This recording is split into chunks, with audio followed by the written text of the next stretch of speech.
I yield to the gentleman from Thank Florida you so for much, Mr. 5-minute Towns, open Mr. statement. Chairman, for yielding. And as the Republican leader of the Transportation and Infrastructure Committee, I take particular interest in today's hearing. And thank you for holding it. And I wish we were doing an even better job in our committee, Transportation and Infrastructure. We do have a lot of responsibility as the largest committee in Congress and a lot of oversight.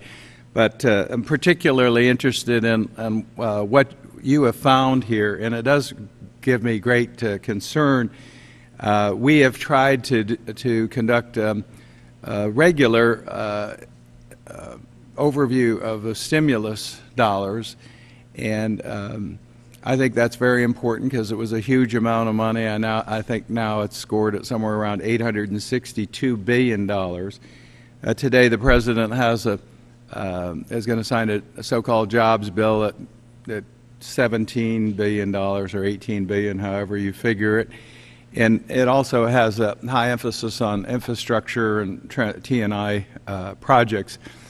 First of all, I'm deeply concerned about getting that money out. To date, as of March 3rd, the last report I had from our committee staff, of $48 billion in stimulus money that went through the Department of Transportation of the $862 billion, the $48 billion, only 18% had gotten out, which gives me great angst about what the president's going to sign today, a much smaller amount, even getting that money out, and people not having jobs. My state rose in unemployment in the January report to one of the top 10.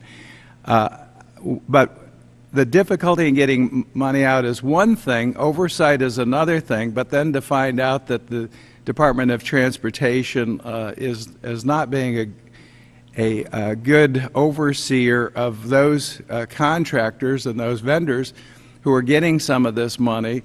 And if you read the report, and again, this is a very shocking report that's come out by the Inspector General of DOT. It takes so long that to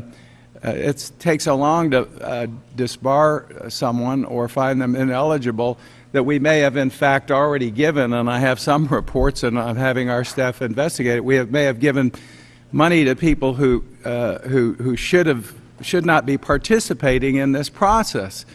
So we aren't getting the money out. We're possibly giving the money to people who shouldn't be eligible players in this.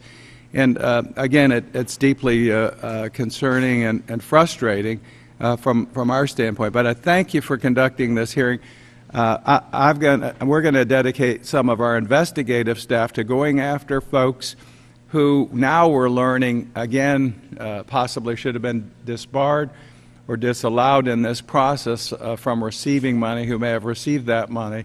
And we intend to also bring this report to our DOT and T&I committee, and we'll continue to follow this. But appreciate again your work, both the Inspector General and this